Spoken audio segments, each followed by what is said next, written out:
What's up, guys? It's MB Boxing. I just finished up watching Murodjon Akhmadaliev versus Marlon Tapales, and this was a 12-rounder for the unified WBA and IBF super-bantamweight world championship, and this fight was Saturday, April 8th from the Boeing Center at Techport in San Antonio, Texas, and this fight was broadcasted on DAZN, and in this fight, Marlon Tapales was able to upset Murodjon Akhmadaliev, defeating him by split decision. This was a massive upset win for Marlon Tapales. I believe he came into this fight at maybe even close to a 20-1 underdog. That's how much of a underdog he was in this fight. He got knocked out by Iwasa, who is the guy that Akhmadaliev stopped. I mean, it was just looking like it was going to be a win for Akhmadaliev. But then Tapales came in there and boxed beautifully. I scored this bout, though, 114-114, a draw. I know I had it a draw, but all I gotta say is Tapales really fought his heart out and fought the best I've ever seen him fight. And I saw him fight before that when he got knocked out against Iwasa. I saw him when he got that second-round knockout on that Showtime card a few fights ago as well. And he looked much different than in this fight. But, yeah, I had it 114-114.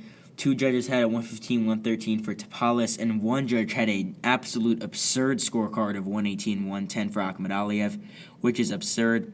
In my opinion, the good scorecards for this fight is 115-113 either way, and my scorecard of 114-114. It was either 7-5 to either man, or it was a draw, in my opinion, and nothing else than that. But just to break down this fight round by round, I gave the first 4 rounds to Marlon Tapales. He fought so good in the first 4 rounds.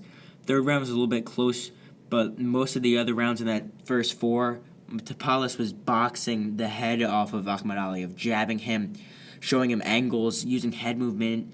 It wasn't like he was totally dominating him, but he was obviously had the better work, the smoother work in those first 4 rounds, and Akhmadaliev wasn't doing enough. But then in the 5th round, it was a really close round. But Akhmadaliev had some nice work earlier on in that round, so I gave it to him.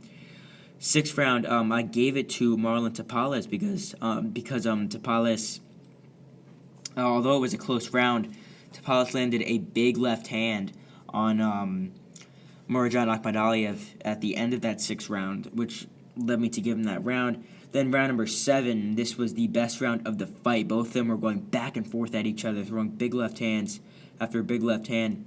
So Tapales was backed into the ropes with a big left, but then later on in the round, Tapales was able to land lefts of his own. But in that 7th round, I ended up giving it to Akhmadaliev. Then in round 8, Tapales again had the smoother work with his jabs, with his southpaw stance on the outside. Round 9, Akhmadaliev started to bring up more activity. Same in round 10. Akhmadaliev was pressing better. In round 11 and round 12, those were all rounds Akhmadaliev won. But the 12th round out of those sequences of rounds was the best round because both of them were exchanging a lot, but Akhmadaliev just did better. So if you did watch this fight, comment down below how you did score it. I would imagine it's very, very close, a very, very good fight. So this goes into the question, what is next for Marlon Tapales? I mean, this shakes up everything. The winner of this fight was expected to be Akhmadaliev, and he was expected to face the winner of Fulton versus Inoue. But, I mean, this shakes up everything. I mean, for Marlon Tapales, I mean, he could either face the winner of Inoue and Fulton, or he could rematch Akhmadaliev. Those are the 2 options I think he definitely has. It's either a rematch with Akhmadaliev or that fight versus Inoue or Fulton. But as for Akhmadaliev losing here for the first time in his career, I mean, he's either going to rematch Tapales, like I said before, or, I mean, who knows? I mean, for him, maybe he has to take a little bit of a tune-up fight. And by tune-up fight, I don't mean to fight a guy with like a losing record or a really bad record. I mean to face someone who's like top 15 that he will definitely get a win over, get a solid win there, and then put himself back into title contention because he's still one of the best fighters at super bantamweight. But Tapales was the better man tonight, according to the judges. But it was a really, really close fight. I thought it was even, but for Akhmadaliev, he needs to go back to the drawing board because in this fight, he was just too inactive in the earlier rounds, and he took a lot of rounds to feel out Tapales and start to work and to start to land some of his own work as opposed to Tapales winning those earlier rounds. So overall, Marlon Tapales upsets Murodjon Akhmadaliev, handing him his first ever defeat, defeating him by split decision to become the new unified super bantamweight world champion. And yeah, that's really it. I'm MB Boxing. Thanks for watching, and I'll see you guys later.